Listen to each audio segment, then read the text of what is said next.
ولا حول ولا قوة إلا بالله العلي العظيم العزيز العليم عدد كل حرف كتب ويكتب أبد الآبدين ودهر الداهرين رب اشرح لي صدري ويسر لي أمري واحلل عقدة من لساني يفقه قولي آمين رب العالمين. قال المصنف. Kat mana kita berhenti? 36 dan sabda Nabi kah?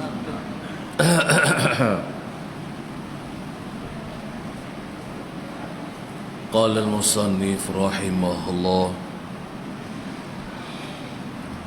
dan sabda Nabi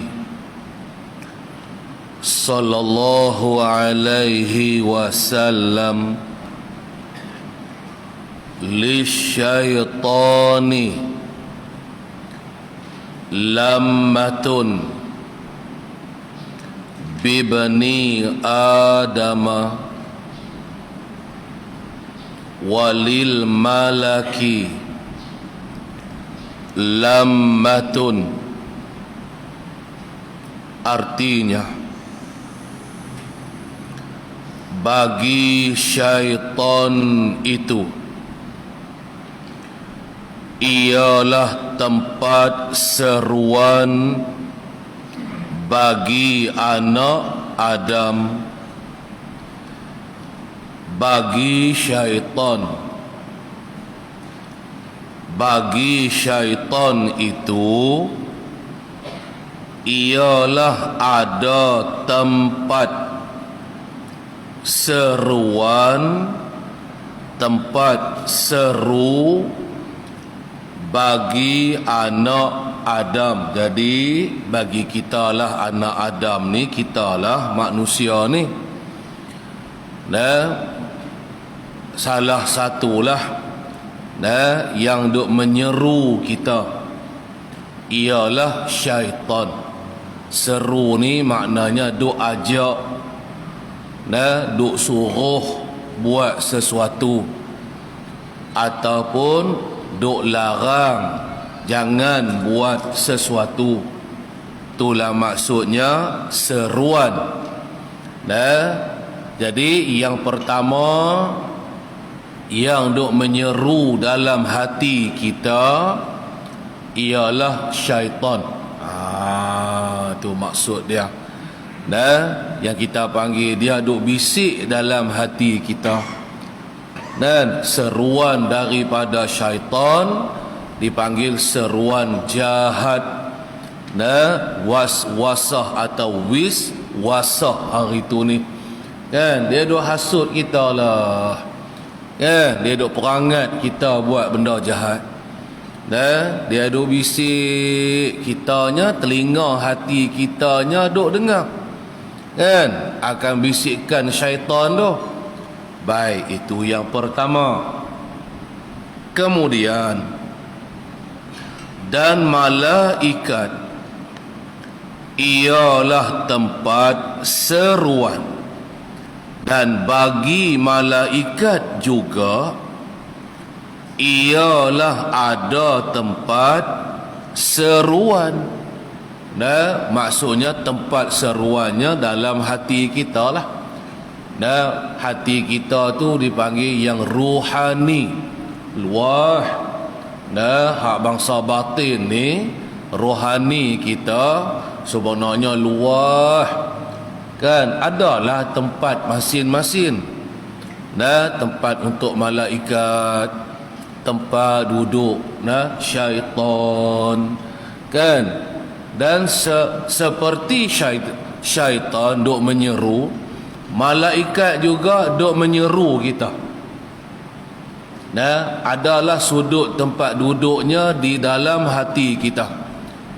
Bukan hati kita sempit ni, bukan jasmani, rohani.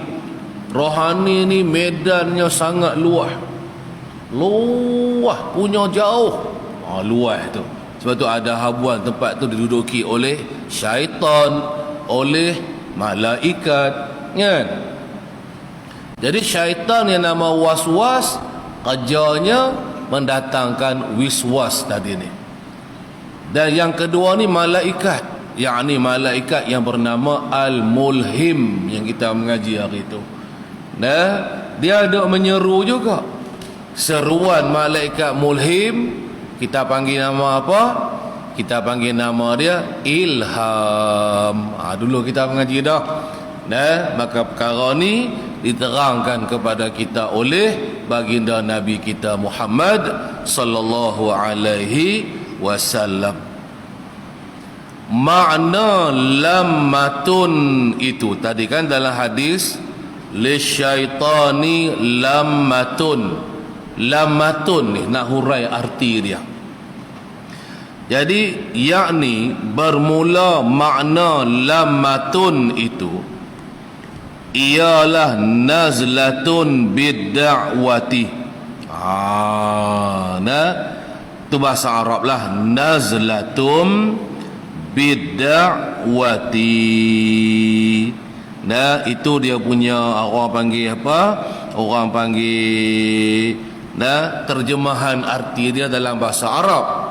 Terjemahan dia dalam bahasa Melayu, apa arti nazlatun? Nazlatun bidda'wah ni makna dia. Tempat seru. Tempat tu nazlah tu erti dia tempat, dakwah tu seru. Maksudnya bagi syaitan dalam hati kita ada tempat duduk dia dan dia duduk menyeru kita. Lagu itulah juga bagi malaikat ada tempat duduknya di dalam hati kita. Dan dia juga menyeru.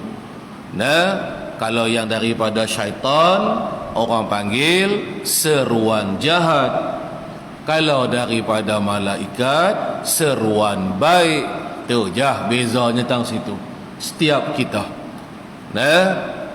Kecuali yang dipelihara oleh Allah lah. Kan seperti nabi-nabi, rasul-rasul. Kan syaitan tak boleh masuk. Kan Tuhan pelihara. Kan daripada ada sebarang bisikan daripada iblis ke, daripada syaitan ke, tak ada. Lagu kita manusia biasa ni adalah kan tu yang dalam hati kadang-kadang terberasa nak buat baik, kan? Tapi perasaan nak buat baik itu bukan selalu duk berasa. Pada kali pula kadang-kadang berasa nak buat jahat pula dah, kan? Lagu itulah kita ni, kan? Duk pimai-pimai lagu itulah seruan ni. Baik. Diambil daripada kata Arab. Dari pasal apa makna lamah itu ialah nazlatun bidda'wati. Anda nak bahas lurah sikit lah, bahasa Arabnya sedikit. Perkataan tu maknanya begini. Baik. Jadi diambil mana diambil akan perkataan makna lamah itu diambil daripada kata Arab alamma bil apa dia? Sekali lagi, lamma bil makani wa alamma bihi. Naskah kita tu dia dah jatuh tau perkataan yang anda sebut tadi. Sebelum perkataan bil makani lamma. Tulis lam mim. Lam sambung dengan mim, baris dia lamma. Lamma bil makani wa alamma bihi. Bihi itu ay bil makan. Fa'ilnya kembali kepada seorang. Baik. Apabila turun dengan dia. Dan apabila ni dalam bahasa Arab lah, kita panggil nak mentafsir apa arti lamma bil makani wa alamma bihi. Yakni arti dia ialah turunlah, yakni turunlah oleh seorang dengan dia, dengan tempat tadi. Bihi itu dengan dia, kembali kepada al-makan. Al-makan tu arti dia tempat. Nah, maksud turun dia di tempat, maksudnya berhenti.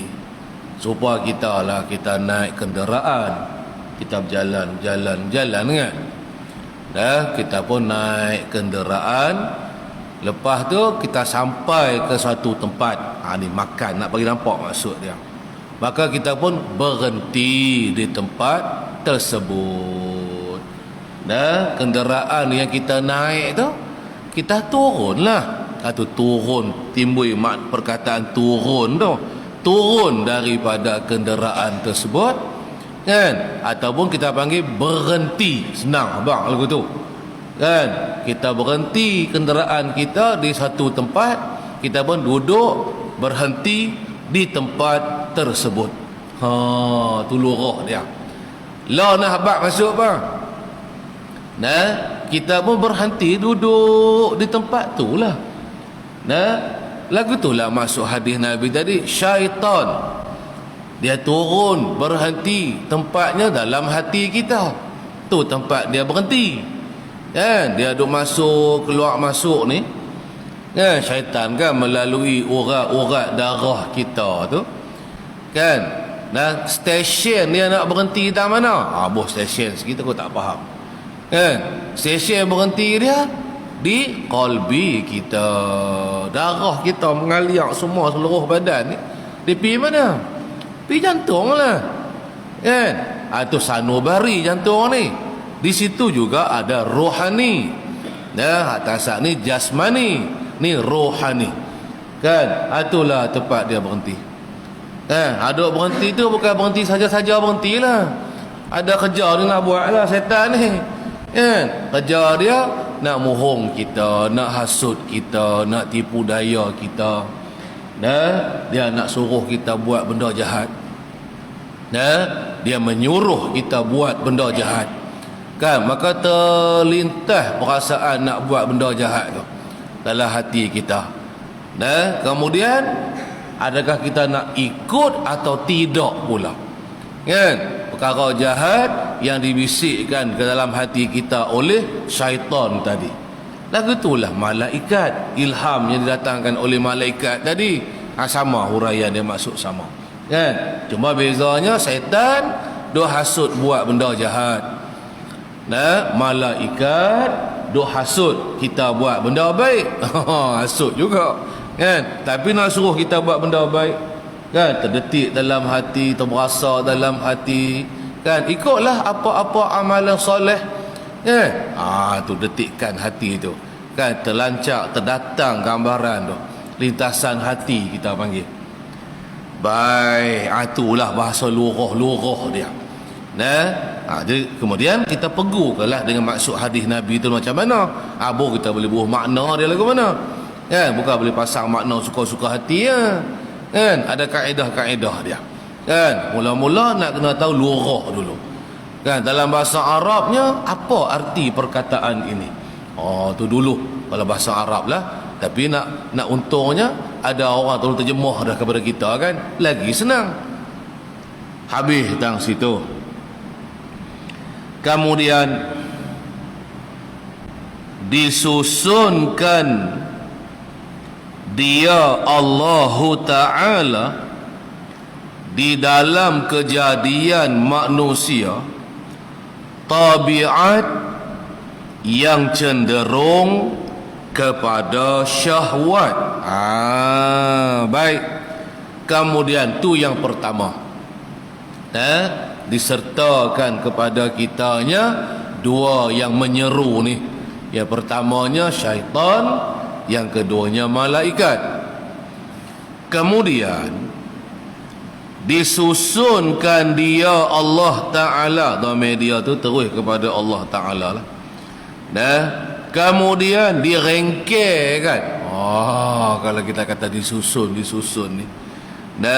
Lalu kemudian diperengkelkanlah oleh Allah Ta'ala di dalam kejadian kita manusia ni. Kejadian kita, tubuh badan kita manusia ni disertakan, tu maksudnya lah. Disusun tu kan, dijadikan. Ada apa pada diri kita ni antara yang Tuhan jadikan, yang Allah Ta'ala rengkelkan ada pada tubuh badan kita manusia ni, akan satu tabiat. Allah Ta'ala jadikan ada pada diri kita satu perangai. Tabiat tu kan, terjemahnya satu perangai.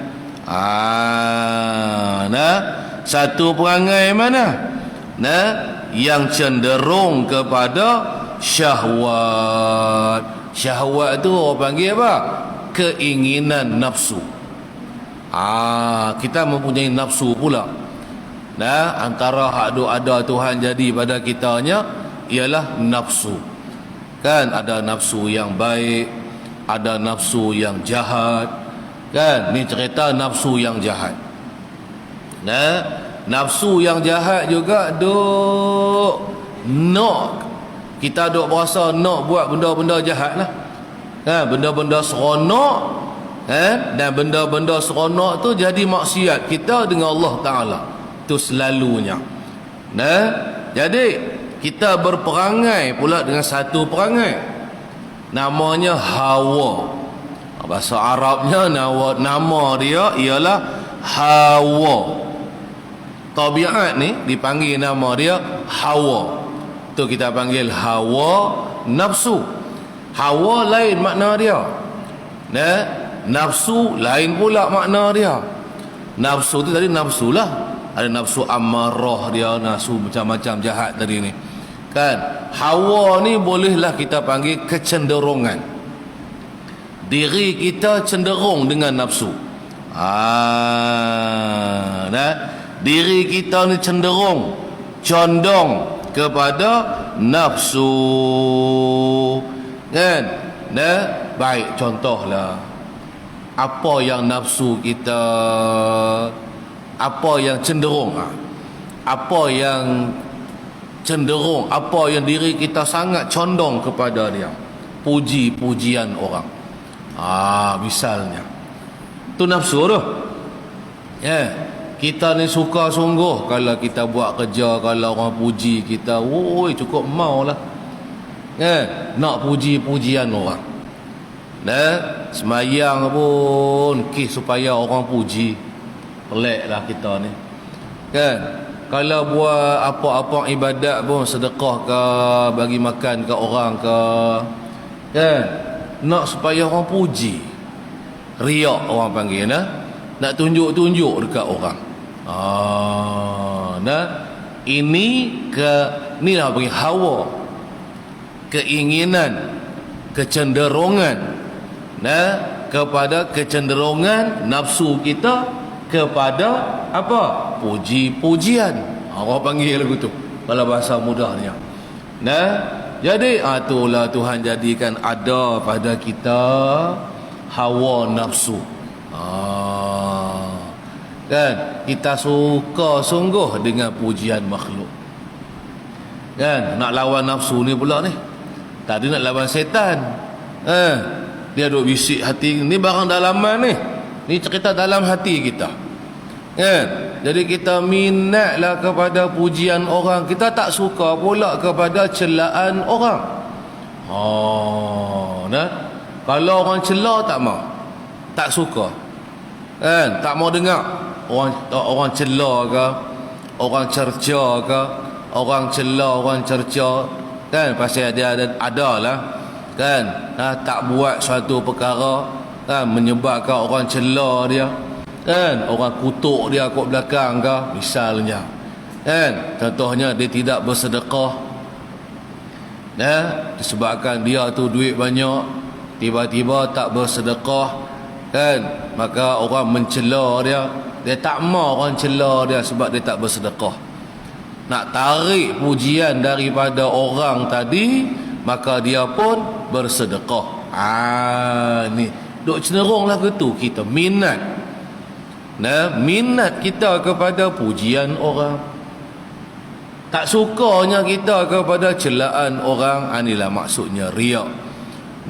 Buat suatu ibadat kerana makhluk. Kan? Tinggal ibadat kerana makhluk pun juga, ya, kan? Pun ada makna riak juga di situ. Baik. Itu. Lepas tu,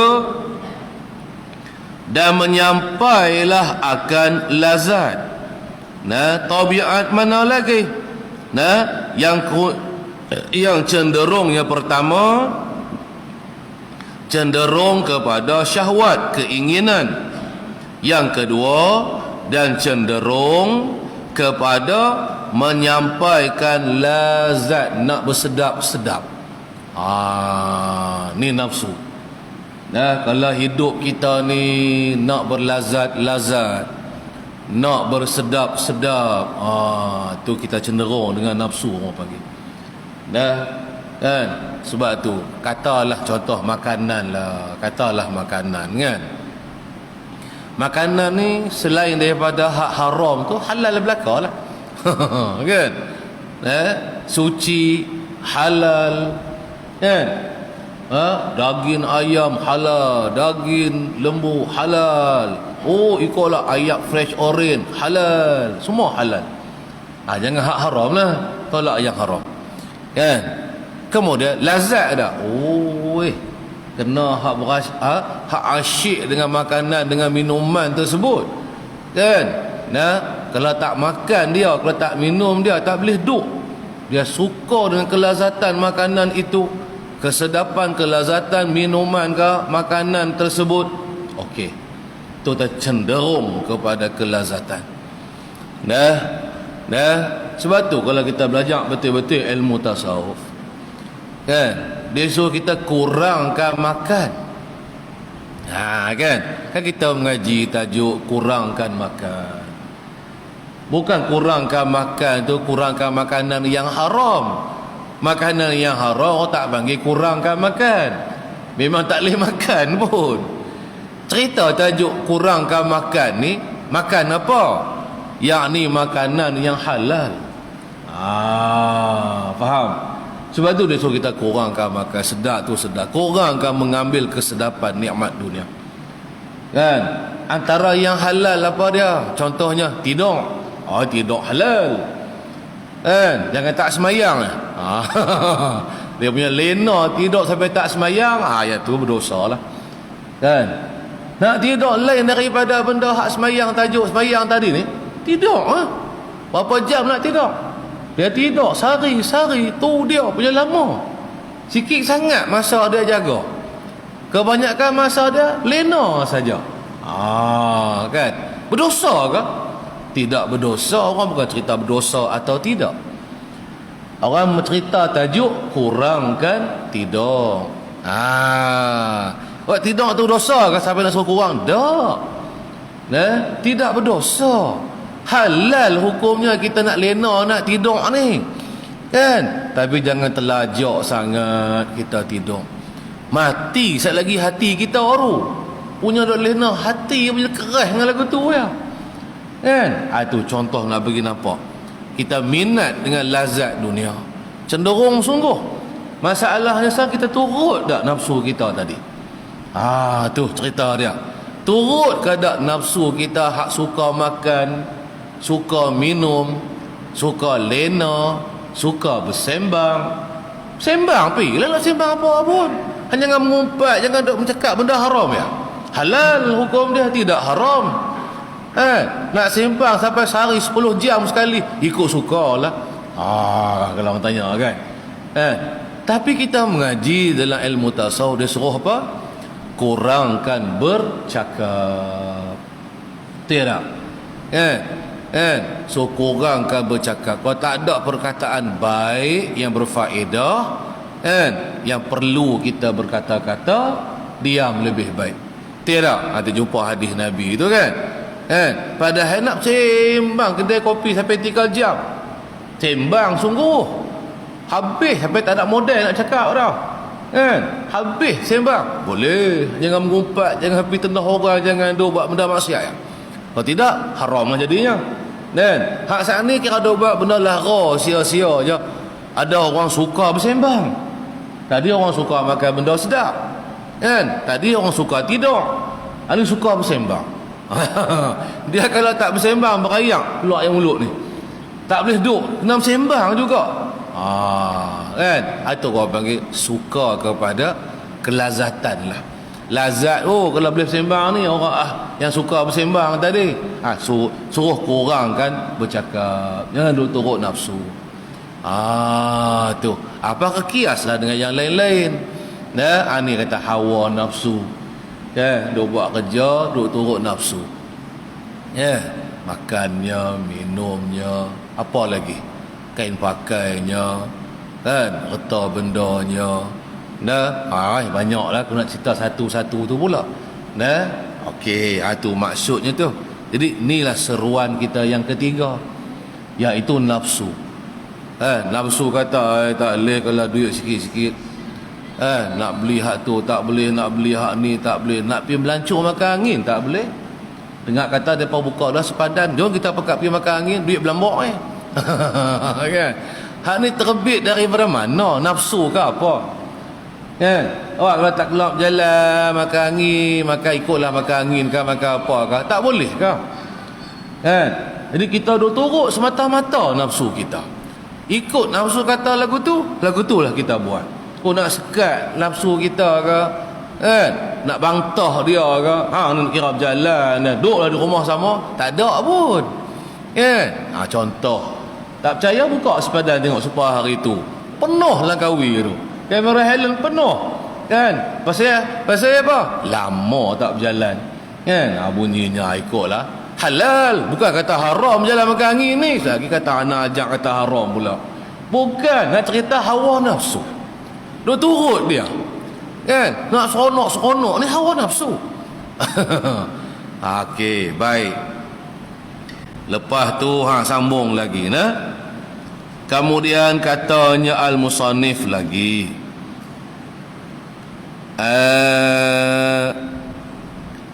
betapa ada ia daripada elok ataupun jahat.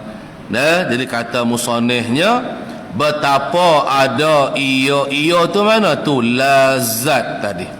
Kelazatan dunia ni.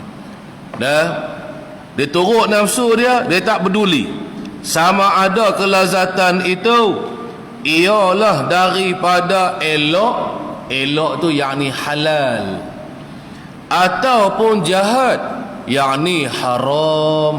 Tak kisah dah halal haram. Jangan kita sampai seperingkat ni. Janji puas hati. Bahasa hari ni kan, ikut kata hati kan, nak bagi puas hati dia, aku tak peduli. Janji aku puas hati, hak aku mau tu dapat. Ikutlah yang dia mau tadi, keseronokan, kelazatan, nikmat dunia ni kan. Tak ada kisah, tak ada peduli kan, perkara tu halal ke, perkara tu haram ke, hak tu tolak tepi kan. Hak tu buh nombor lain. Hak tentunya nak bagi puas hati aku. Nak mengecapi keseronokan, kenikmatan, kelazatan yang dia duk teringin nak tadi tu. Halal haram tak ada peduli dah. Tu teruk lagi lah. Benda halal pun dia suruh kita kontrol kan. Ni tak ada peduli halal ke haram ke, lagi susah kan. Tu kita belajar ilmu tasawuf. Ulama-ulama sufi kan, mereka kurangkan makan, kurangkan minum, kurangkan makan, dengan siang harinya banyak berpuasa, kurangkan tidur di malam hari, berjaga, berqiyamul lail. Nak marah ke mereka yang kita tu kaki tidur Duk marah kau ulama sufi kurang tidur pasal dia buat ibadat. Kan? Siapa yang betul, siapa tak betul? Ceritanya lah ni. Kan?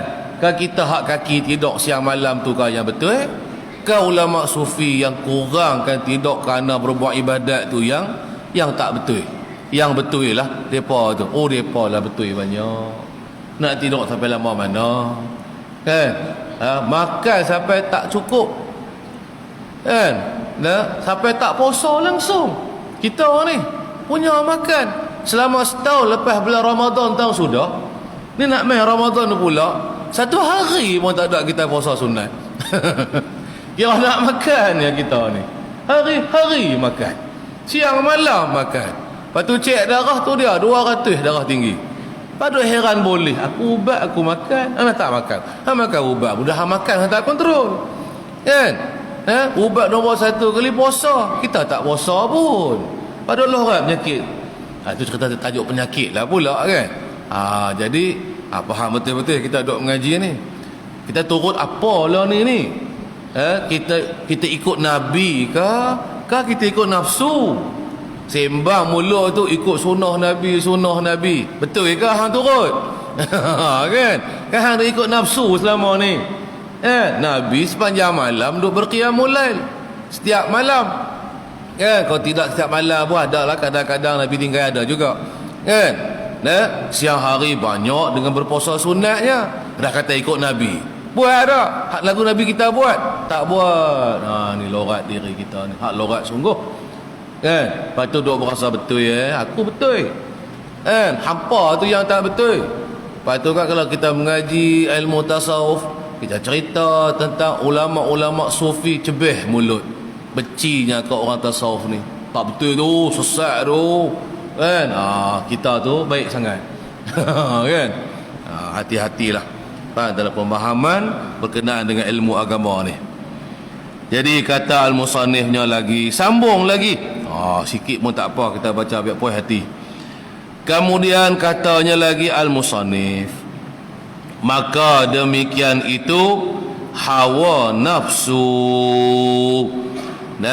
Maka bermula demikian itu mana tu? Cenderung kepada syahwat dan menyampai akan lazat tu. Bahasa Arabnya orang panggil apa? Yang cenderung tu namanya hawa. Condong nafsu kita kepada tidur, kepada makan banyak, kepada duduk saja, sembang banyak. Ikutlah, semuanya buang masa saja kita duk buat ni. Katanya al-musannif, yang memalingkan kepada kebinasaan. Yang memalingkan, yakni yang memalingkan oleh ia, yakni hawa nafsu tu, daripada kebajikan, memalingkan kepada kebinasaan. Bukan nak ada kebajikan. Kalau turut hawa nafsu, kalau turut nafsu tak ada kebajikan. Hak nak jadinya kitanya binasa. Kan? Pelan-pelan kita buat maksiat. Mula kata tak apa. Lama-lama dia terjun buat maksiat. Duk boleh. Lama-lama pergi buat benda hak tak boleh tu. Kan? Lama-lamanya tak ikutlah. Kalau kata benda maksiat, duk buat benda maksiat. Kalau kata benda kebajikan, duk tinggal benda kebajikan. Kan? Tak binasa ke kita? Kan? Ni tajuk yang ketiga berkenaan dengan nafsu. Yang khususnya ulama sebutkan nafsu ni iaitu nafsu yang nama dia ammarah tu. Kan? Innan nafsa la ammaratum bisu'. Maka ulama-ulama sufi meletak nama nafsu hak duk ajak kita duk buat benda jahat ni. Duk saja-saja berseronok, bersedap-sedap ni.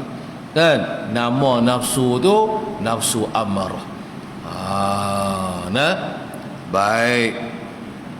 Maka inilah 3 seruan. Maka bermula inilah yang tersebut tadi. Semuanya ada sebanyak 3 seruan. Pertama, seruan daripada syaitan. Ataupun dari bahasa pertama hari tu apa dia? Malaikat tadi ni. Hak mula hari tu. Yang kedua, seruan syaitan. Dan yang ketiga, seruan ajakan, hasutan daripada apa dia? Nafsu untuk dalam diri kita ni. Itu yang kita ni kadang-kadang buat baik, kadang-kadang buat jahat ni. Kan? Dan hak lebihnya pula kepada buat jahat lah. Kan? Dah ada turut setan, dah ada turut nafsu kita. Kan? Hak malaikat pun tak teringin nak bisik benda baik kat kita. Tak ada benda kebaikan pun yang malaikat nak bisikkan kepada kita. Dah kita tu jahat dah. Orang apabila dia tu dikontrol oleh syaitan, maka malaikat akan lari keluar daripada medan hati rohani dia saat ni. Maka tak ada lah ilham daripada malaikat mulhim ni. Hak dia terbisik dalam hati kita tu, yang membisikkannya dua ni yang satu lagi. Sama ada syaitan ataupun nafsu amarah kita. Habuan nak buat baik macam mana kita ketika tu? Kan? Duk kira nak buat benda jahat lah kita lepas ni. Tu cerita dia. Kan? Kemudian nantilah ada huraian-huraian dia lagi nanti.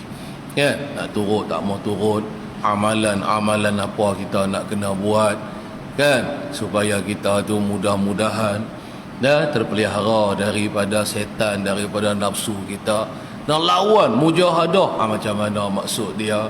InsyaAllah nanti kita akan sampai tajuk tu nanti. Baik, kita berhentilah setakat tu dulu. InsyaAllah sambung lagi minggu depan. Jadi ketahui, kemudian ketahui olehmu ila akhirih. Wallahu subhanahu wa ta'ala a'lam. Wallahu a'lam ay a'lam. Wallahu a'lam.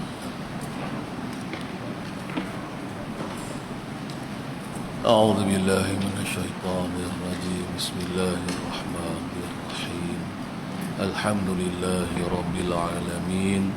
Wassalatu wassalamu ala sayyidina Muhammad wa ala alihi wa sahbihi ajma'in. Allahumma aftah alayna futuhal arifin bihikmatik wanshur alayna rahmatak wa dhakirna ma nasina ya dhal jalali wal ikram. Wa sallallahu ala sayyidina Muhammad wa ala alihi wa sahbihi ajma'in. Walhamdulillahi rabbil alamin. Taqabbalallahu minna wa minkum.